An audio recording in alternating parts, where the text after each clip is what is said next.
টানা বৃষ্টি আর উজান থেকে নেমে আসা পাহাড়ি ঢলে বেড়ে চলেছে কুষ্টিয়ার পদ্মা নদীর পানি। এর ফলে জেলার ভেড়ামারা উপজেলার রায়টা, ফয়জুল্লাপুর ও বাহাদুরপুরে নদী তীরবর্তী এলাকাগুলোতে অব্যাহত রয়েছে তীব্র ভাঙন। প্রতিদিনই এসব এলাকায় নদীগর্ভে বিলীন হচ্ছে ফসলি জমি, হুমকির মুখে পড়েছে বসতভিটা সহ ভেড়ামারা জুনিয়াদহের একমাত্র আঞ্চলিক সড়কটি।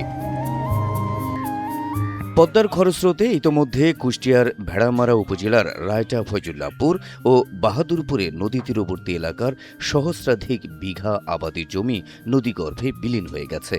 তীব্র ভাঙনে চরম হুমকির মধ্যে রয়েছে এসব এলাকার বসতভিটা সহ ভেড়ামারা জুনিয়াদহে যাতায়াতের একমাত্র আঞ্চলিক সড়ক।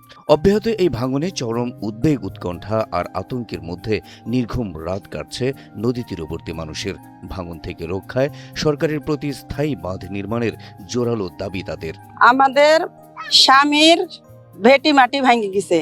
নদী ভাঙনের শীতের মধ্যে একবারে মনে করেন আমার ভাঙ্গি যাবি। এই জন্য আমার তাড়াতাড়ি সরকারের অনুরোধ যেন যেহেতু তাড়াতাড়ি আমার ব্লকের বাজেটটা যেন তাড়াতাড়ি করে। আমাদের বাচ্চা কাচ্চা নিয়ে আমরা খুব আতঙ্কে থাকি যে কখন বসে যাবে, কখন কি হয়ে যাবে, আমরা খুব ভয়ে থাকি। আমাদের বাড়ি ঘর ভাঙ্গি যাচ্ছে, খোলা পালাঙ্গাতে নামি গেছে। আমরা রাত দিন ঘুম পাড়িনি, আমরা রাত দিন ঘরে বসে থাকি। আমরা রশি ভাঙ্গনে ভাঙ্গি যাবি, এই লাগে আমরা ঘুম টুম কিছু পারিনি। আপনাদের কাছে অনুরোধ, আপনারা উপর মহলে আবদার করেন আমাদের বসত ভিটারা যেন থাকে।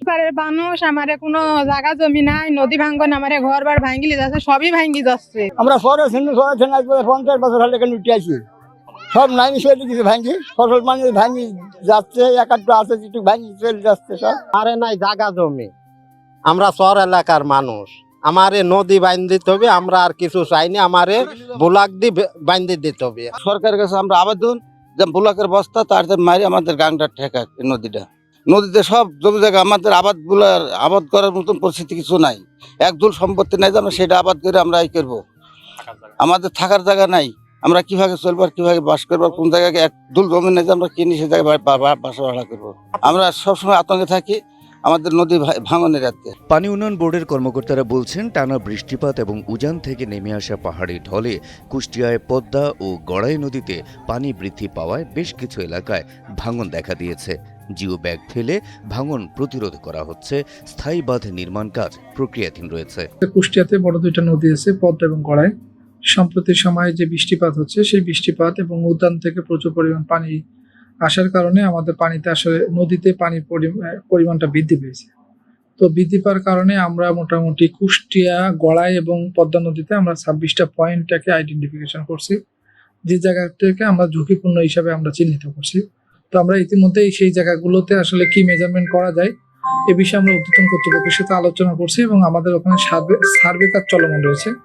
এই সার্ভে অনুযায়ী আমরা আসলে ওই জায়গা থেকে যে পরিমাণ জিও ব্যাগ এবং টিউব ফেলে ভাঙন প্রতিরোধ করা সম্ভব হবে, আমরা সেই অনুযায়ী ব্যবস্থা গ্রহণ করার জন্য উদ্যোগ গ্রহণ করছি। এবং কিভাবে কাজ বাস্তবায়ন করা হলে এটা দীর্ঘস্থায়ী হবে সেই বেসিসে তারা কিছু সুপারিশ করে আমাদের একটা ডিপিপি স্টাডি একটা সম্পন্ন করা হয়েছে। এই স্টাডি আলোকে আমরা ডিপিপি বর্তমানে কার্যক্রম চলমান আছে, আমরা অতি শীঘ্রই এটা ডিপিপি প্রণয়ন করে প্ল্যানিং কমিশন কর্তৃক অনুমোদন হলে আমরা স্থায়ী প্রতিরক্ষামূলক কাজ বাস্তবায়ন শুরু করব। এদিকে ভাঙন এলাকা পরিদর্শন করে স্থানীয় সংসদ সদস্য মোহাম্মদ আব্দুল গফুর দিলেন স্থায়ী বাঁধ নির্মাণের আশ্বাস।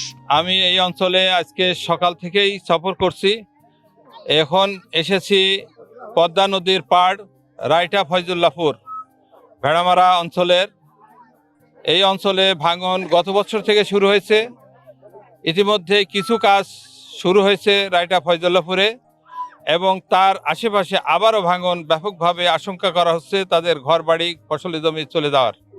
সেই কারণে এই সংবাদ পেয়ে আমি ছুটে এসেছি এলাকায়। আমি সরজমিনে যেটা দেখলাম বাস্তবতা তাই।